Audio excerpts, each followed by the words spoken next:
Our first plantation went underwater badly this year, so at the back, and this is where this huge, almost the size of apples, Asian olive tree was. We've moved it now, as many roots as we could scrounge up. It's a nice high spot on this plantation.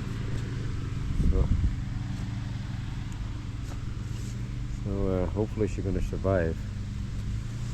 And it does appear to be little leaves sprouting out of it, so that's a good sign. It's a very, very good sign.